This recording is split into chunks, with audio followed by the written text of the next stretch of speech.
right, guys, this is Crazy Kev here, and I'm here with Steve McCabe. Steve, how we doing? Good, man. How's things? I can't complain. Can't complain. And Steve, you are a 20-plus fight veteran. Talk to us a little bit how you got into fighting in MMA. It's pretty funny. Like when I was about 19 years old, I had a buddy of mine, my buddy Bill. He was going and he was started. He was a volunteer fireman. So he started going to this one cop. My first instructor's name was Billy Addison. So he started going over there doing Muay Thai. And he was telling me for months, like, oh yeah, you got to come try this thing. It's called Muay Thai, blah blah blah, this and the other. I'm like, yeah, whatever, whatever, this, that, and the other. And I was a punk, young Darby punk. Like, oh yeah, you're going to teach me how to fight, But I went over to one time. I did one class, and I was like, well, I'm hooked, and that started it right there. And thank God I kept my mouth shut when I walked in there. You know what I mean? Again, I'm 19 years old. I'm a punk from Darby, so I'm like, oh yeah, these guys are going to teach me how to fight, whatever. Thank God I kept my mouth shut. They would have beat my ass. But it was great. It was great to go in and you always think you can fight until you learn how to fight. And then I'm watching these guys and I'm like, yeah, thank God. I'm glad I didn't know shit. No, that being said, man, your first time in the gym and just like in general, how do you kind of earn respect when it comes to, training in MMA at these MMA gyms? Well, my first gym was just a Muay Thai gym. So, there wasn't very many, it was a very small place. And there was only like, maybe 4 or 5 people in the class. And, so I just went in and I got pretty like it's all, I don't know if it's just a natural athlete in me or, just, you always say, are you born to do things? Like, I think I might have, I'm born to do this stuff. Like it just flew very fluently, to me. And right away, the guys were like, yeah, we think you're doing great and this that, and the other. Your hands are really good. And I never threw a real punch, like technical punch, before in my life. You know what I mean? Like, like as far as like knowing how to throw a punch, it just came natural, I guess. You know, um, it wasn't like everybody in street fighting. You just swing for the fences. But like when you go in there, it's like, okay, like now they want to see how you can fight. So when you're throwing punches, they're analyzing everything. So which was good that it kind of came natural to me. And within man, probably the first year I was there, they had me teaching classes, and so like I got pretty lucky with it, just kind of flowing to me as far as Muay Thai, and that's where I got started. And then when I went and I met Steve Haig, and then he got me. I was watching him and Eddie Alvarez at a place called Body Arts in the city after our place closed down, and they were in there. They were getting Eddie ready for, I believe it was his third fight. And I was watching, and I really never. I mean, you've seen MMA on TV, but I never did it. I was like, oh man, this is awesome. I want to do that. So I hit that all from there. Yeah, very nice. And one thing I always liked when we used to train together, I always used to like talking to you afterwards. You're a really cool guy. And there was one story that in particular that you talked about. I could never remember the full story. It was something about like a train, man. I couldn't remember what happened with the train incident that you had. Can you talk to us a little bit more about that if you remember what I'm talking about? A train. Or was it a subway or something? I thought When I something was hit really you or young. something like that. Do you remember what I'm talking about? Oh yeah, yeah, yeah. It was actually me, my mom, and my aunt. I was 2 years old. And we were driving. You cross the tracks on the subway, so we're driving across the tracks, and the light that tells you when to stop and the trolley when to go, that was broke. But we didn't know, it just wasn't lit up. So my aunt just drove across, and out of the corner of my eye, my mom seen the trolley, and it hit her on the driver's. It hit her. I'm sorry, hit on the passenger side. Well, this is in, what was I? I was 2, so it's like 1980. So they didn't, it was different times back then. So I was in the front seat. My mom had me on her arms. My head's resting on the door, and she seen the. Sorry, mom, but it's back then. So, don't come at my mom, everybody. That's what it's what happened back then. It was different breeds. But yeah, my mom seen the trolley's light out of it and threw me across the car, and the thing hit us, and it smashed the whole half of the car halfway in, drove us about 90 feet. And it's funny because when the paramedics came, they came to the cops, and they were like, okay, well, where's the body? And they said, what are you talking about? It's like, well, where's the body that was in that car? Because the car was, it was half a car at this point.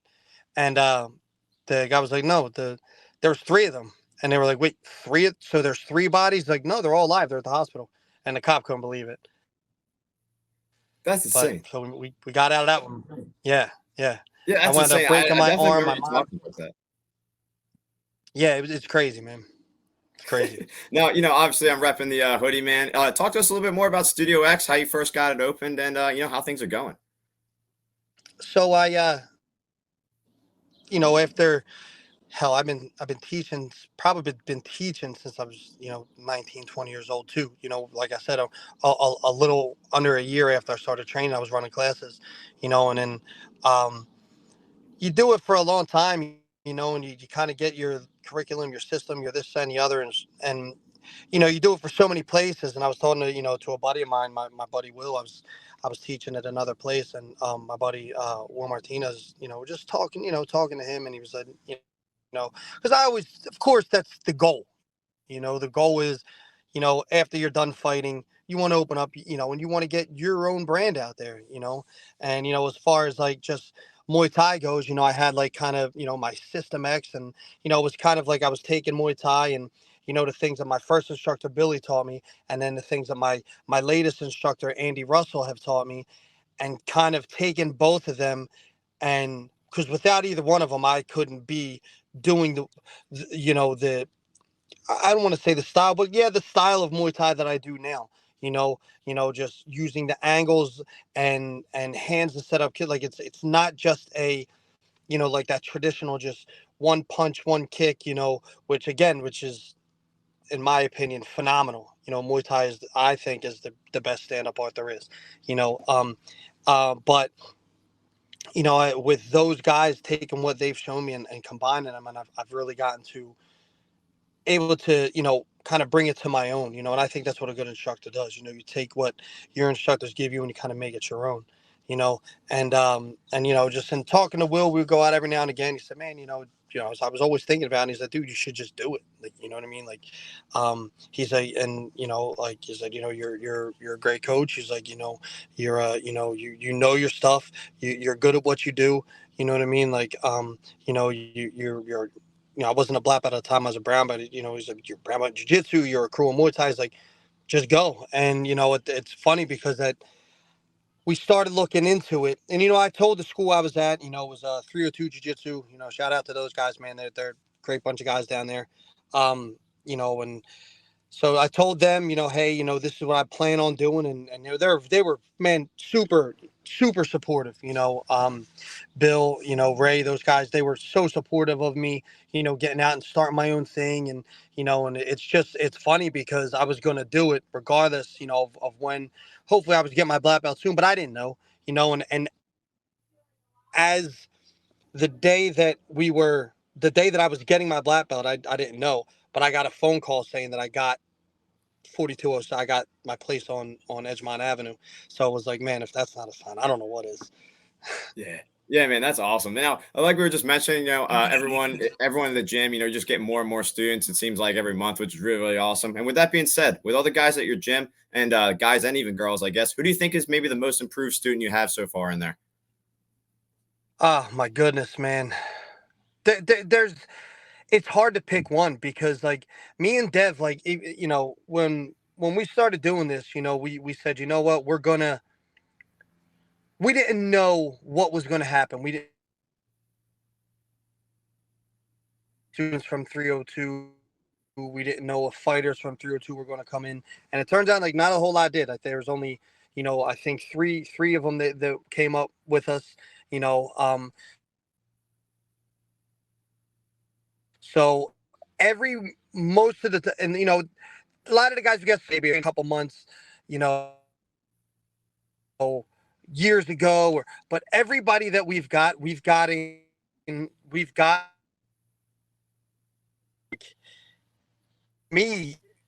It's like who's growing and growing because they're all growing so fast, and it's awesome for me to watch these kids grow, and a lot of them are so young. We got older guys, in there too. in their 30s and 40s, which is great. You know what I mean? And we got a lot of younger guys like in their early 20s or just turned 20 that they don't want to go hang out. They don't want to they want to come and train, and that's awesome. And just to watch all these guys, guys that have never done anything. We got the one guy in there, Adam. He's right around my age. He's like anywhere from, I think he's around 44, so 43. But he's been doing it about a year or so, maybe a little over a year. But he started compete. He loves competing. He never competed before. You know what I mean? But just said, you know what? I want to give it a shot, and he's done them, and he wants to keep doing everyone that comes up, man. So, and it's the same with all of them. We got a female correctional officer, Kate. She's coming, she's killing it. There's just so many people. Those are just two that I wanted to point out because again, you got a female correctional guard, who is competing, which is awesome. You got another guy who started in his 40s who was competing, so people to say, I'm too old, I'm a female. Never, man. Like, it's never, you're never too old. There's no excuse, and again, like the gym is ran by me and my fiance, me and Dev, so, you know, we have a female instructor, a male instructor, I have 20 professional MMA fights, I didn't have the experience between the two of us, is, it's really good because everything is it's all in game. You know what I mean? Like, we've both done jiu-jitsu matches. We've both had fights. We've had Muay Thai fights. Like, so, it's good to be able to give that to the students with, with real world fight experience, Yeah, yeah, no, 100%, man. And when it comes to just fighting in general, you shared the card with a lot of big names that are in the UFC right now. Do you happen to remember some of those guys that you shared the cards with? Oh, man. Sorry. Moving away from somebody cutting his grass. Yeah, so we got I fought Frankie Edgar, legend, of course. It was crazy. I wound up fighting him my second fight. I fought a guy you had on here, Charles Rosa. I fought him up in New England. Really good guy. You know what I mean?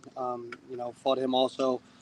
Who the, I don't know of anybody else. I'm sure probably missing a few other ones, but those are ones that really stick out. As far as like UFC guys that I've fought, and was able to share the cage with. Yeah, yeah. Now, when it comes to just like not even just sharing the cage, man. What about like on the card? There having to be some like other guys. I think like maybe like Sean Brady or something like that. Maybe we're also on the same card as you as well. Oh Do you yeah, have? Sean Brady. Man, when he was an amateur coming up. He's one. Joe Pfeiffer. I trained with Joe since he was about 8 years old. So he's fought on a couple cars with me. Andre Petrosky. He trained with me for a while when I was down to 302. Naturally, Eddie Alvarez. I trained with Eddie for years. At the Fight Factory. So you know what I mean. It's crazy, man. In this game, like I've been able to train with really good guys. My age, older than me. That these young and upcoming kids. I've been around the block. So I've it's been great. It's been really good experiences. To be able to get to train with all these guys. It's really cool. Yeah, yeah, no, definitely. And obviously you do a little bit of gi training as well as like no gi at your school. How do you kind of promote people in your school from one belt to another when it comes to jujitsu? So it's again, like we've only been open 2 years, June 1st. So as far as the gi, this is my first gi program that I've ran myself. Like I've been a part of other ones. I've run a Muay Thai program myself, MMA. I've done, I've built a fight team myself. But as far as like just jujitsu, straight jujitsu, this is the first one I've gotten to do, on my own. So, but I run it just like, everyone else, you know what I mean? Like, that I've come up under, you look at performance, you look at, the skill level as far as, are they trying the techniques when we go live? Are they, doing the techniques correctly in classes and things like that? And, That's usually how it is, as far as I think promoting should be, and that's kind of how I run it. It's the same with Muay Thai. It's the same thing. Yeah, no, that definitely makes sense. And one thing you mentioned before too was Andy Russell. He was one of those guys that maybe took you under his wing. And with that being said, what's maybe something that Andy Russell might have taught you that you implemented in your game so far? So Andy would do these positions called A, B, and C, and it's kind of where you're lining your foot up, where you're lining your shoulders up. And when Andy first asked me, because when Dev first started training, she was training out of Balance Studios also. I was running a program up at my buddy Will, up at Will Martinez gym, up Martinez BJJ. So Dev was kind of training at both. Um, so Andy was her Muay Thai instructor over there, and I would go over there from time to time. And again, I've known all these guys, the Balance guys, for years, and I've known Andy, and um, so he kind of said, hey, I want to start passing everything on, and his neck's really hurt, and he just didn't. He wanted to make sure that again his style gets passed on, and Dev was one of his favorite students. So me, her, there's a couple other people, Tim Williams, Anton Burson, guys like that. Um, so he passed it on to us, and that really helped me see I knew, as far as I called it System X. Everything's done on an X plane, and the angles and things like that. And I was doing it, but I didn't know I was doing it. And through training with Andy, really helped me see and understand. Oh, okay, now I understand how to get here and get there. You know what I mean? Without just kind of thinking about it myself, like, okay, how do I do this? Because again, I've been the instructor for so long. It was really awesome to be a student again. And when Andy said that, I was like, absolutely, like that's great. And again, like, without him, I wouldn't have been able to bring my striking to the next level.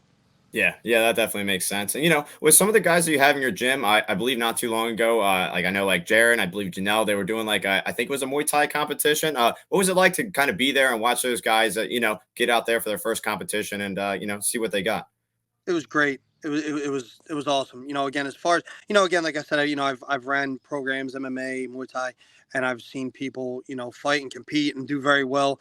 But there's something about when you have your own gym. And again, like I said, a lot of these guys, they're coming from just the ground up. Janelle trained with me for a little while. So she was a little more seasoned. Jared, trained with you, and he had a couple months, but nothing crazy. But Barry and my son Steve, they came, they didn't really train. My son wrestled, Barry wrestled, but that was it. So to watch them go out, and be able to see them, excel and succeed and compete very well. Again, we had some wins, we had some losses. It's part of the sport, especially in a tournament style. But to watch them guys go out and fight the way that they did, I couldn't have been any prouder. And even on top of that, to watch my oldest son, who as a father, you always want your kids to follow in your footsteps, and you want them to you know to um, to carry on your legacy. And again, now especially opening our own gym, we want our kids to to take all this over, and to see him go out there and perform so well also that was just the cherry on the top. Yeah, yeah, no, it definitely makes sense. And one thing I always remember from like sparring you, I would always tell my buddy, I'm like, one day I'm gonna catch him with like a left hand or right hand. I just gotta do it. You always had like crazy head movement, man. I could never catch you a lot of those times. What maybe some like good drills you do to get your head moving on point? So you know what, man? Again, I think it all starts. It all starts with where you're lining yourself up. And again, I don't want to give all my secrets away. But I live and die by my X. I live and die by it. I preach it. As much as I can. And um, it's different because no one is going to be me. I'm not going to be anyone else. This person's not. So you're not going to be. But the way that the X works, man, is if you're lining it up and you're taking the steps and your footwork is fine, listen, I'm not going to sit here and say you're never going to get hit. Of course you're going to get hit. It's a fight. That's part of it. You have to be ready to be hit. You have to accept being hit. But it just helps so much in lining yourself up before you strike. You know what I mean? Like people think, striking is just striking and you just go in, you throw punches and hope something lands. Like, and that's it's not it at all. It's all about your setup. Like, you see counter punchers that will get people set up and use the counter. Well, it's the same thing offensively. You want to put people where you want them to be before you start going, but you want them to be there without them knowing they're getting put there. And Yeah, that's what yeah. I believe that following those X planes and doing the things that I do and the things that me and Dev teach, I think it does that for you. Yeah, yeah, no, definitely, man. And one thing as well too, when I was training at Studio X with you, man, I mean, just the sparring rounds in general, man. I mean, the cardio was just, it was always wiping me out every single time, going 5 minutes, going really hard. And with that being said, what are maybe some good tips for maybe getting your cardio on point for going 5 minutes when you're sparring or just in general? So I'm gonna take something from Eddie. Eddie Alvarez. He made a whole lot of sense when he first said this. He did a seminar when I was down at 302. He came down and did a seminar for us. But you get better at fighting by fighting. Like you don't see a track runner hitting pads to get better at running track. You know what I'm saying? So Yeah, yeah, 100%. listen, and don't get me wrong. Strength and conditioning, sprinting, people that run. Again, I'm an old man, so I don't run no more. All that distance running is for the birds. I was never a big fan of it. It helps to cut weight, but that's about it for me. I'd rather much do sprints and things like that, high intensity, get your cardio up. But as far as fighting, especially in MMA, man, like see, in striking, it's you can hit because you can hit the pads and rip them and really. But don't get me wrong, it doesn't.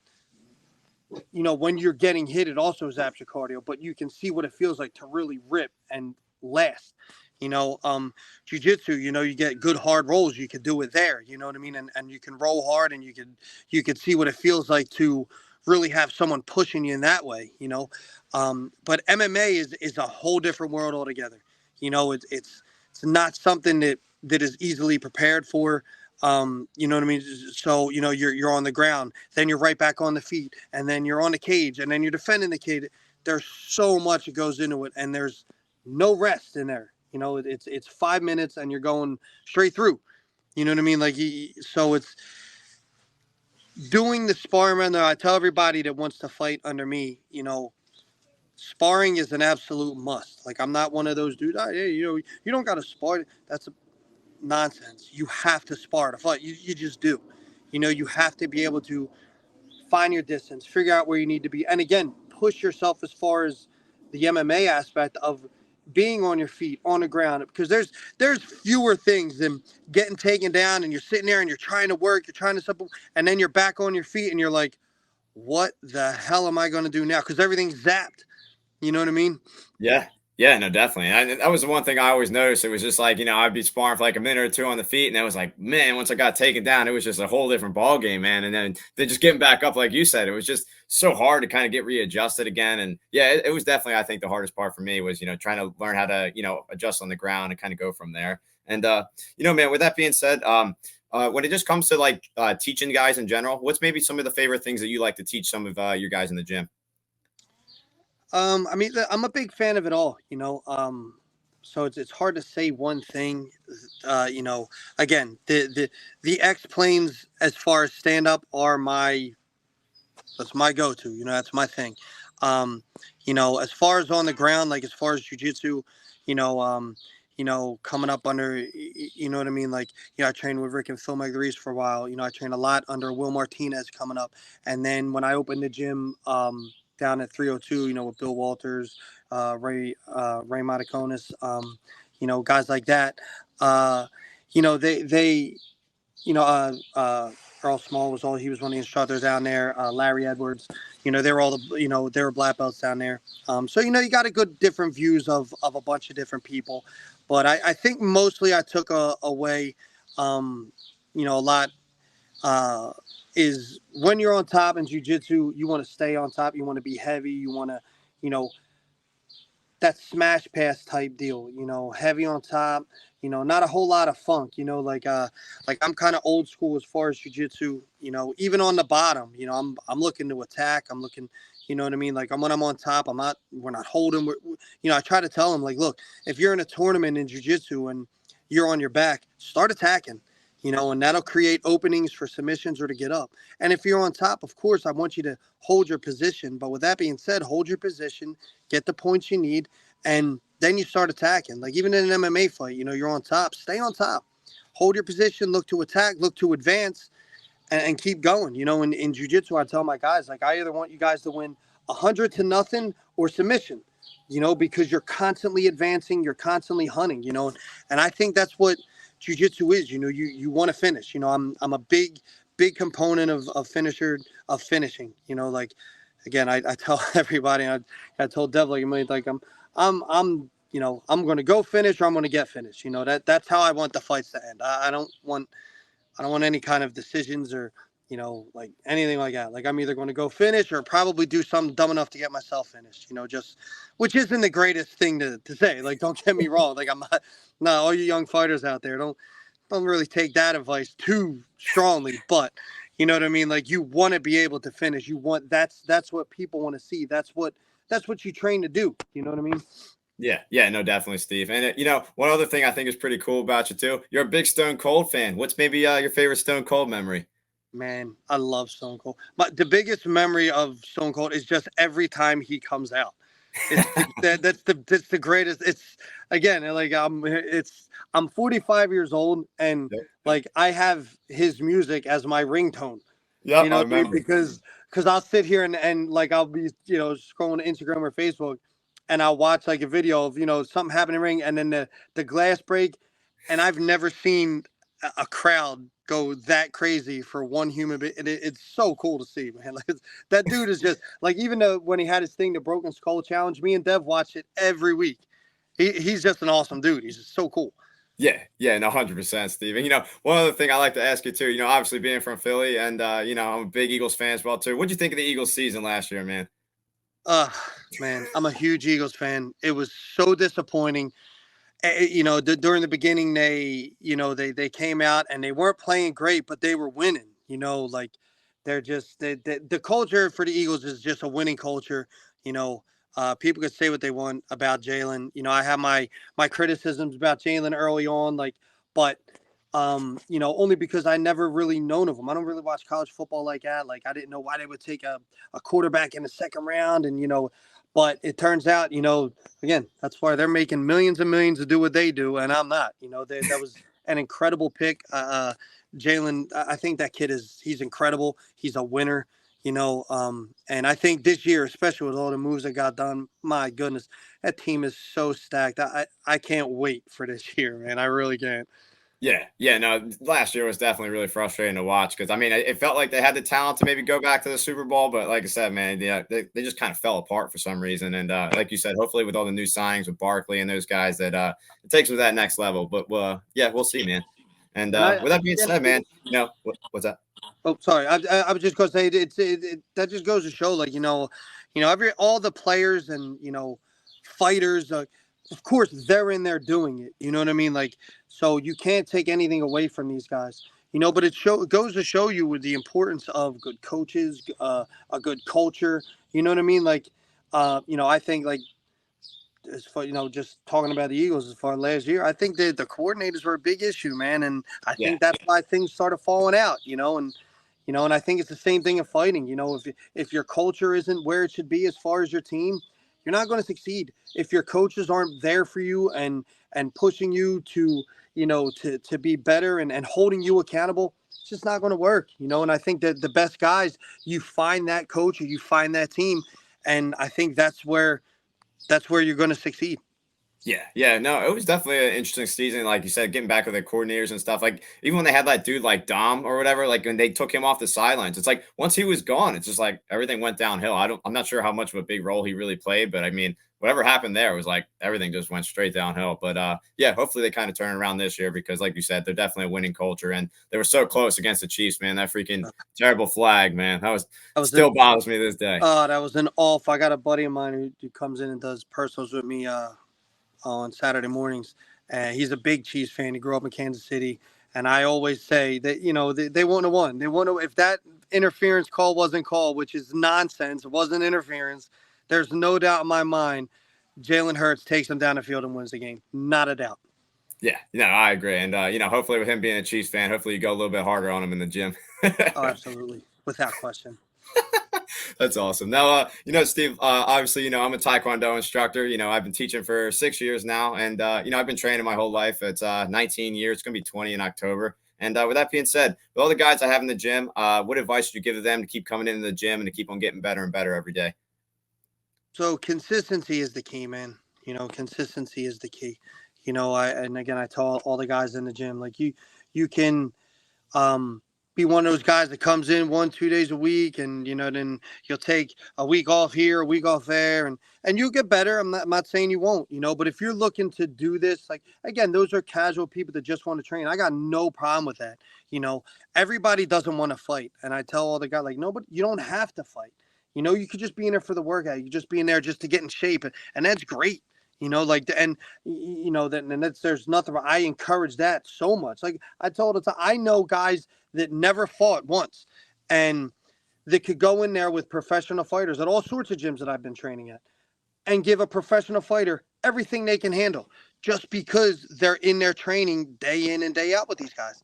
And that's all it takes. If you stay consistent, consistency is the key. You stay consistent and you get better, and that's the biggest part of training, is to make sure you hold yourself. It's accountability. You hold yourself accountable. Yeah, no, I definitely agree with you. And I definitely think, yeah, consistency is definitely key. Steve, man, it's been awesome talking to you. And with that being said, what's maybe a final message out there for the fans that are going to be watching this video? You know what? I appreciate it, Kev. Thank you, for doing this. This is awesome. Yeah. But again, man, one thing to say, it's kind of like a little motto we have at the gym. Like me and Dev, we try to do everything for the guys in there, and for ourselves too. 'Cause Dev may still fight. I'm not fighting anymore, but I'm still doing jiu-jitsu competitions, thing like that, and especially for all the guys that want to fight and do competitions, and get comfortable being uncomfortable, and you're never uncomfortable. And that's a big thing that you could go in and you know um, train, and then when you're by yourself, or take this day off, I take that, you get better when you're making yourself uncomfortable. So you go out there and you push yourself when nobody's around, when there's no cameras, there's no people pushing you. You get better that way in the gym. Like you've been in the gym. Like I don't turn the air on at all. I don't put the Yeah. air conditioner on. It's in dead of summer and it's 90 degrees outside. It's probably 110 in that gym. you Oh, yeah. know and it's just for that. It's just for things like that. It's just because I want everybody in there to know that if you can make it through our sessions in there like that, you're pushing yourself so much, whether it's on the street, in a cage, in a ring, wherever you should have that little extra push of motivation and cardio, and just, oh, okay, well, I know how much I suffer in there. I'm not going to suffer out here. Yeah.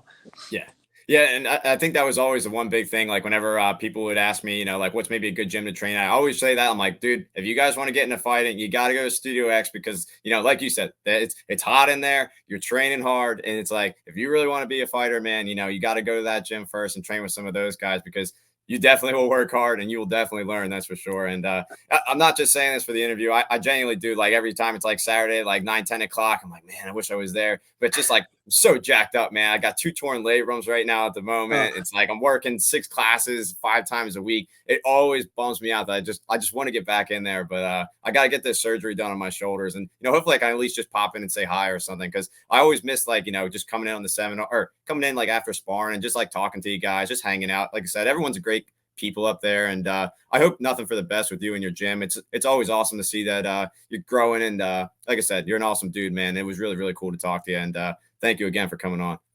Yeah, I really appreciate it, Kev. I hope everything goes well for the surgeries. And again, yeah, man, stop in. Just stop in to say hi. And you're always welcome. When your surgery's all done, come on back, start getting back in and mixing it up again. Like, we, me and Dev, we started this thing. We ain't going anywhere. We're in this for the long haul. We want to make our staple we opened up around Delaware County because that's where we're both from. She's from Upper Darby, I'm from Darby. So we're trying to give people, as the real fight experience, and as far as instruction, and trying to just get people in there to change their life. Like, I'm not just saying it because I'm a gym owner. It changes your life, man, and then that's just what we're trying to do. And I appreciate guys like you. Like, again, you come in and do the interview. You're sporting the sweatshirt, like, you know what I mean. Like, you're shouting us out, and it means a lot to me, man. I really appreciate it. Thank you. Yeah. Yeah, man, absolutely. And again, I'm not saying this for the interview either. I wear this hoodie all the time. It's like one of the warmest hoodies I ever got. So wherever you got it from, man, keep getting it from there, man. They're one of the, like I said, one of the warmest hoodies I got. Every time I go to Iceworks and go to like the hockey rink, I always have this one on because I know it's going to keep me warm. Like, yeah, everybody place your orders, man. We'll get them. Let's Place the go. orders. Let's go. Steve, man, you're awesome. Thank you so much for coming on, and enjoy the rest of your day, man. Thank you so much. It was really cool to talk to you again. Kev, you too, man. Thank you so much, bud. Have a good one, all right? Yeah, man, you too. Thank you again. Later, buddy. All right, man.